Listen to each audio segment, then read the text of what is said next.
Bonjour à tous, c'est Olivier de Poupy School, j'espère que vous allez bien. Nouvelle vidéo ici, vidéo interview, comme vous voyez, je suis très bien accompagné. Bonjour. Bonjour. On est à la micro-crèche autour du monde à Stanford. Et l'idée, c'est de faire un petit interview de votre parcours, etc. Et jusqu'à l'ouverture de la micro-crèche. Alors pour commencer, du coup, chacune d'entre vous, parce que vous êtes deux, porteuses de projets, maintenant gestionnaires d'ailleurs. Est-ce que vous pouvez me dire un peu votre parcours avant de créer du coup la micro-crèche? On s'est rencontrés en formation de JE, il y a plus de 10 ans maintenant. Ouais. Voilà. Moi, je suis partie dans l'aide sociale à l'enfance pendant 10 ans et j'ai quitté mon emploi pour ce projet. J'étais dans un foyer d'enfants placés. D'accord. Et du coup, déjà des jeunes enfants ou De 3 à 18. 3 à 18. Ouais. Top, du coup. Un parcours un peu plus atypique. Du coup, on a quitté l'école en même temps, on est restés amis depuis, mais voilà, moi j'ai choisi de voyager, de faire les saisons. Alors toujours en travaillant dans la petite enfance. Ouais. J'ai fait pas mal de postes de remplacement, j'ai travaillé en micro-crèche aussi avant d'ouvrir ici. Et puis diversifier un peu. L'expérience. Voilà, c'est ça. D'accord. Et t'as déjà travaillé en micro-crèche du coup avant? J'ai travaillé en micro-crèche, 2 ans sur 2 micro-crèches où vraiment je m'occupais déjà un peu de tout ce qui était gestion, mais il y avait des gérants bien sûr au-dessus. Vous étiez la référente technique des crèches? J'étais référente technique, mais je gérais beaucoup de choses. Ouais. Et puis ensuite 2 ans sur une autre micro-crèche. Et puis j'ai quitté il y a 2 ans, je me suis mis au chômage. Et du coup ça a servi pour créer ce projet parce que ça demande beaucoup d'investissement, ça demande du temps pour les rendez-vous. On s'est énormément investi aussi personnellement. On a fait énormément de couture pour créer aussi des choses de nos mains et que ce soit en adéquation avec ce qu'on veut, dans les couleurs qu'on veut. Donc, Ça marche. Et du coup, l'origine du projet, du coup, le pourquoi vous vous êtes associés, le pourquoi vous êtes lancé sur la micro-crèche? Moi, j'ai toujours eu ça en tête.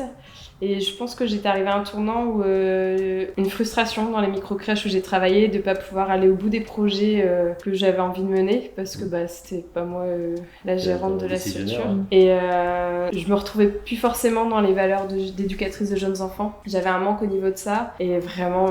Je ne manque pas d'idées, j'ai plein d'idées de projets en tête. Et en fait, du coup, Hélène, t'es arrivée aussi à ce tournant-là. J'avais besoin, justement, en travaillant avec des enfants à partir de 3 ans, j'avais besoin de retrouver mon rôle de JE et de... Pareil, les valeurs de JE que je ne retrouvais plus là où j'étais. Et du coup, l'idée est venue de Valentine et on s'est dit...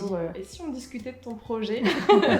Et en fait, de fil en aiguille, ça s'est fait comme ça. On s'est retrouvés sur ce qu'on voulait mettre en place, ce qu'on recherchait dans le travail et vraiment sur l'esprit qu'on voulait amener sur une crèche. Et au final, ça s'est construit au fur et à mesure comme ça et on a avancé. Et... naturellement, quoi. Voilà, c'est ça. Qu'est-ce que vous pouvez nous dire sur les étapes un peu du projet, l'histoire du projet, que ce soit la recherche du local, les différents contacts avec les organismes, PMI, mairie, etc. Comment ça s'est passé un peu pour vous? Nous, on voulait la campagne déjà. Donc, notre secteur, on a recherché dans le coin, forcément dans le Nord. On a rencontré beaucoup de mairies. Et après, ça s'est bien passé avec les mairies, en général? En général, oui. On a eu des rendez-vous. Des projets à long terme. Donc, en fait, qui nous...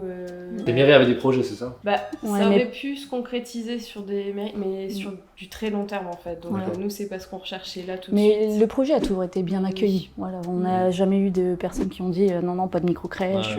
Et après, on a eu l'opportunité de se local ici, quoi. D'accord. Et du coup, c'est une mairie qui vous a guidé, c'est la PMI. Comment vous l'avez trouvé votre local, en fait? Par les contacts de la PMI, en fait, ils connaissaient les propriétaires, qui savaient qu'ils voulaient que ce lieu devienne un lieu pour accueillir des enfants. On est tombé au bon moment, on va dire.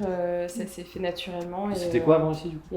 C'était des bureaux de douane il y a très longtemps, mais sinon c'était vraiment vide de chez vide. On est vraiment à côté de la Belgique. On est juste à côté de la Belgique. Et en fait, du coup, nous on a pu rencontrer les propriétaires, présenter notre projet. On a tout de suite été en adéquation sur il y a un bon feeling ce qu'on avec voulait faire de ce lieu. Ça leur plaisait, ce qu'on voulait amener dans ce lieu. Et puis en fait, ça s'est fait naturellement. Ensuite, nous, c'est l'extérieur qui nous a plu aussi parce qu'on veut après être au maximum dehors.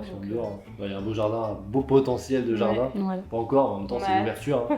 Là, on arrive, ça fait quoi? Un mois vous avez ouvert à peine? Ça fait un mois demain. Un mois demain.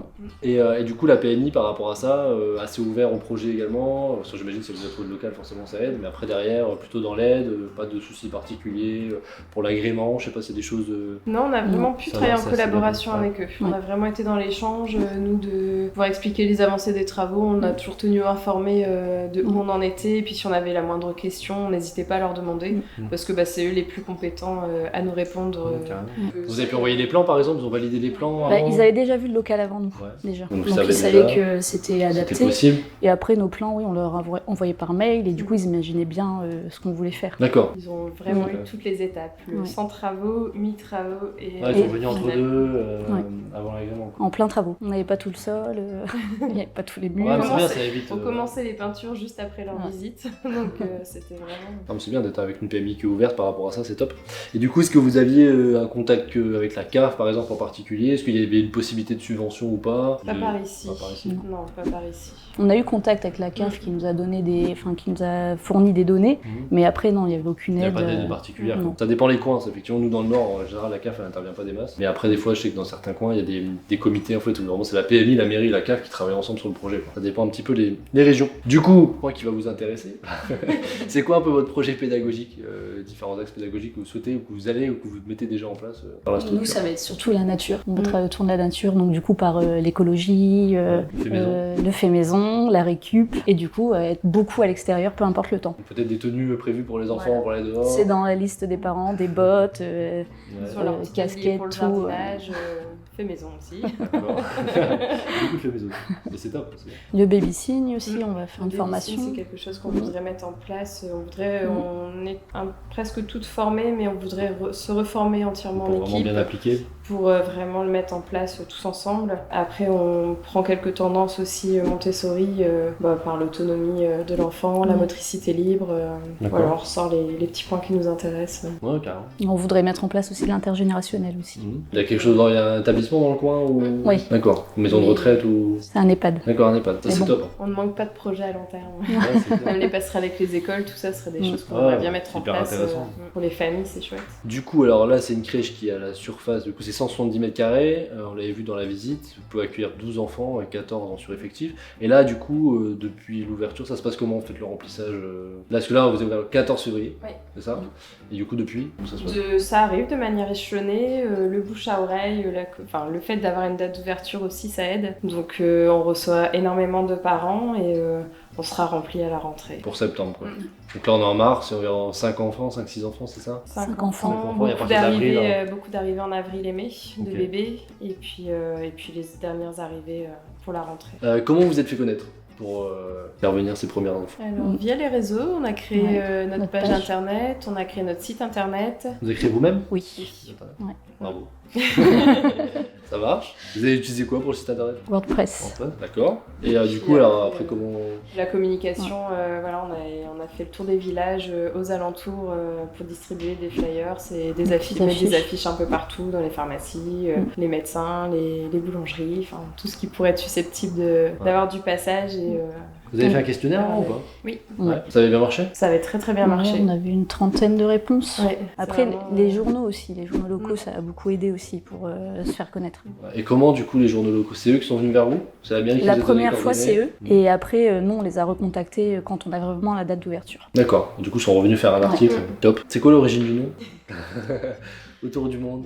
On voulait de la diversité déjà dans ce qu'on voulait proposer. Ton parcours, ça peut être logique. Il fallait quelque chose autour du voyage. Dans tous les cas, on a eu une liste de noms avant vraiment de définir celle-là. Mais voilà, il fallait de la diversité, que ce soit au niveau de ce qu'on propose, au niveau du public qu'on accueille. Voilà, ça représentait bien ce qu'on voulait mettre en place. On voulait pas un nom qui fasse trop enfantin non plus. Ouais. Et... on voit partout. Voilà. C'est ça, on voulait pas les prénoms un peu bateaux. Les loulous, les machins. C'est ça. Okay. C'est ce qui se passe qui nous représente. Donc, Là, actuellement, vous ouvrez donc, avec peu d'enfants et vous êtes toutes les deux nues. Vous avez la chance d'être sur le terrain et du coup de travailler toutes les deux. Donc des grosses journées actuellement. Mais l'effectif après derrière, ça va être quoi du coup? Il y a d'autres personnes qui vous rejoignent quand les enfants arrivent? On a 2 autres personnes qui vont nous rejoindre dans l'équipe très bientôt du coup, vu le remplissage qui arrive. C'est quoi, auxiliaire? C'est AP Petite Enfance. D'accord. Donc vous serez 4 équivalents temps plein en gros. Vous un petit peu plus que temps plein, oui, voilà. Des temps très plein. Ça marche. C'est quoi, avec de l'expérience, sans expérience? Une avec de l'expérience et une qui vient de commencer il n'y a pas très longtemps, qui a un peu d'expérience quand même. Ouais. Ok, top. Du coup, votre fonctionnement, comment ça se passe dans la structure? Horaire d'ouverture, fermeture, comment vous faites pour l'alimentation, etc., etc. Du coup, on est ouvert de 7h à 19h du lundi au vendredi. Ouais. On ferme 3 semaines en août, une semaine entre Noël et le Nouvel An, d'accord. les jours fériés. 4 semaines de fermeture. Voilà. Ouais, okay. Et après, on a 3 journées pédagogique dans la vie. Une par D'accord. trimestre avec l'équipe. Top. Comment vous fonctionnez du coup pour tout ce qui est les repas pour les enfants? On a une livraison comme des papas, Ouais. du coup, qui nous livrent une fois tous les 15 jours. D'accord. Donc c'est livré en pot pasteurisé. Donc voilà, on a eu notre frigo fourni par eux aussi, du coup. D'accord. Ils fournissent le frigo en même temps. Ouais. Et du coup, c'est des repas variés avec des épices, de la coco, du tofu. D'accord. Il y a un peu de tout et ils s'adaptent Autour du vraiment. monde. Voilà, c'est ça. C'est ce qui nous a plu Non, aussi. rien. On a choisi celui-là parce qu'on s'est dit, nous aussi, on aimerait bien les manger, ces plats-là. D'accord. Puis comme ça, s'il y a des restes. C'était aussi l'idée de se dire on propose des plats variés et le soir, si les parents sont un peu fatigués que leur journée de travail, ils peuvent proposer quelque chose de plus simple aussi à leurs enfants. Ah, ils ok. auront eu un complément dans la journée. Donc c'était aussi pour penser organisation familiale. D'accord, super. Et du coup, combien ça coûte pour les repas? À peu près 4 € le repas. D'accord. Et du coup, vous faites tout repas, goûter, etc. Ou il y a que- Non, on fait que les plats et nous, on s'occupe d'acheter les goûters, les desserts. D'accord. Donc c'est vraiment que les plats du coup. Voilà. Pourquoi, déjà, vous avez besoin d'être accompagné? Et pourquoi avoir choisi Poupy School? Et qu'est-ce que vous en pensez au final du coup? Alors on a Bah. choisi d'être accompagné parce que quand on monte un projet, c'est compliqué, je trouve en France. On est vite lâché, on sait pas trop par où commencer et quelles étapes suivre. Parce que voilà, sur la CAF, on a tout le déroulé, mais en fait, réellement, comment s'y prendre? Pour nous, on était un peu lâchés. On a essayé toute seule et voilà. On avait besoin perdait, d'être quoi. cadré, de vraiment savoir quelle étape faire en premier. Et du coup, on a eu connaissance de cette formation et Sur les réseaux, du coup. ouais. Sur YouTube, tu as découvert sur... Non, c'était sur la page Facebook. D'accord, Du coup, on avait fait un appel téléphonique avec toi. c'est vrai. Et après, voilà, on s'est dit... parce que le côté projet, pédagogique et tout, nous, on savait faire de notre Ouais, formation. c'était bien maîtrisé toutes les deux, je pense. Voilà. On a Mais tout c'est un profil, plus, mais pas ouais, souvent des c'est éduques. tout ce qui est obligation administrative Ouais, et tout ça, où on était plus perdus, quoi. Faire un plan de crèche, faire un travail. Ouais, puis du coup, la présentation nous a plu et on s'est dit que ça pourrait que nous aider à avancer plus vite, en tout cas dans les démarches. Parce qu'après, les délais sont indépendants de nous, mais Ouais. En tout cas, sur les étapes à faire. Dans le bon ordre.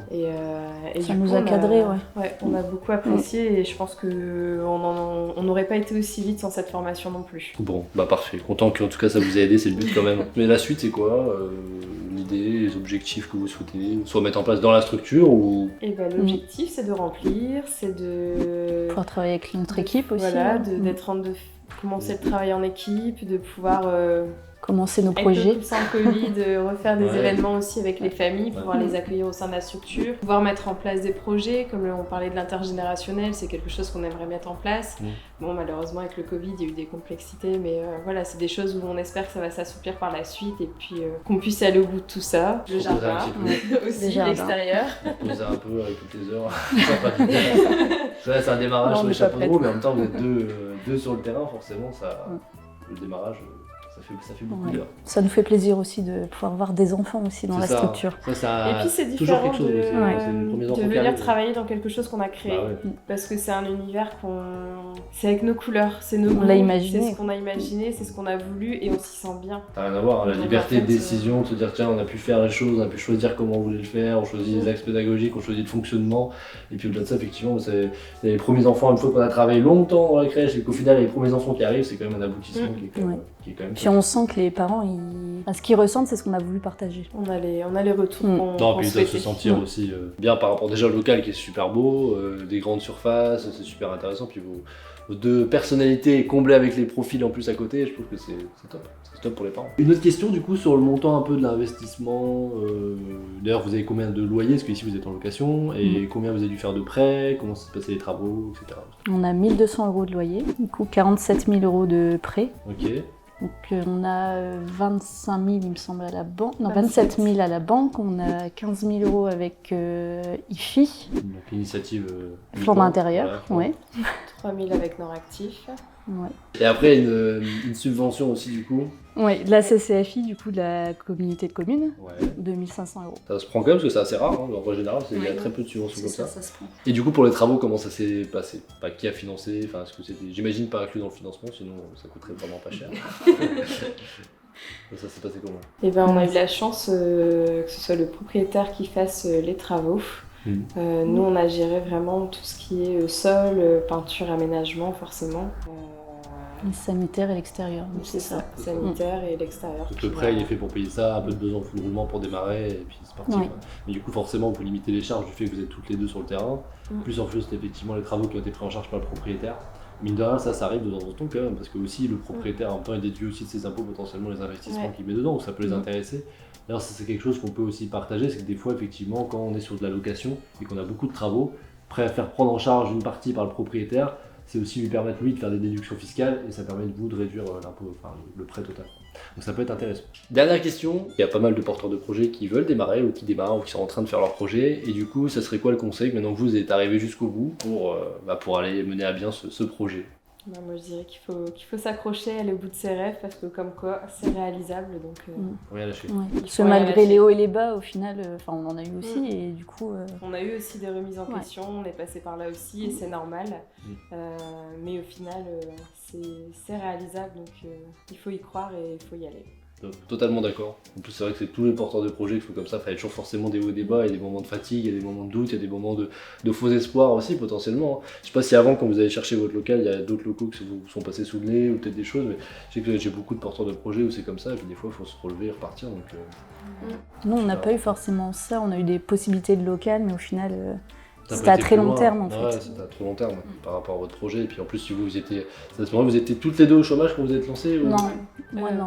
Moi oui, j'ai arrêté il y a un an. En plus, c'était dans la logique de travailler sur le terrain après derrière. Merci en tout cas, j'espère que la vidéo vous a plu. N'hésitez pas à la partager si d'autres personnes peuvent être intéressées. Vous avez en description tous les liens nécessaires pour accéder à notre formation offerte ou au guide des 6 étapes pour ouvrir votre micro-crèche. Merci pour votre accueil encore une fois. À une prochaine fois. Merci et aussi. à bientôt. Au revoir.